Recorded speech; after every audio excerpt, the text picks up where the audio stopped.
அப்புறம் என்ன கோர்ட்ல கேஸ் நடக்க போகுது. கொலைக்கு முக்கிய காரணம் யார் தெரியுமா? யாரு? உங்க புருஷன். உங்க அப்பா ஓட்ட கேமரா. அடப்பாவி நானடா காரணம். என்ன யாருயா?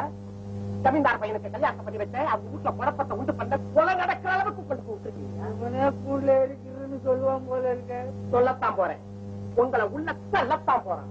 இந்த சிங்கத்தை தான் முதல் சாட்சியா போட்டுருக்கான். ஐயோ வேண்டாங்க, நான் உங்களை பர்சனலா கேட்டுக்கிறேன். எங்க அப்பாவை எதுவும் எடுத்து விட்டுறாதீங்க. ஓ வாயால சொல்றதுனால எடுத்து விட மாட்டேன். ஆனா ஒரு நிபந்தனை. சரிண்டா ஒன்ன பண்ணனே கேஸ் முடிவிட்ட பாக்கலாம்.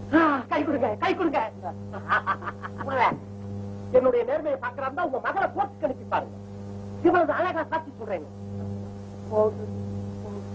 நாம அப்புறம் போய் கவனிப்போம். கோர்ட்ல என்ன பேசுறாங்க செய்யறாங்கன்னு. கையில வந்து கையில வந்து உட்கார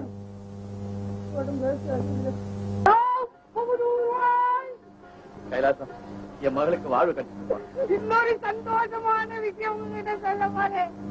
20 வருஷமா பார்த்த இந்த புரோக்கர் வேலை இன்னோட நின்று போறேன். என்னாச்சு காலம் கட்டு போச்சு. இனிமே அவங்களே பொண்ணு பார்த்து அவங்களே முடிச்சு போகணும். குறுக்க ஒருத்தன் நின்று தகராறுல தான் முடியுது. நான் போயிட்டு வரேன். நான் ஒரு போட்டோ கடை வச்சு ரூபாய்க்கு 4 5 அடிச்சா நான் முன்னேறி அவ்வளவுதான். நானும்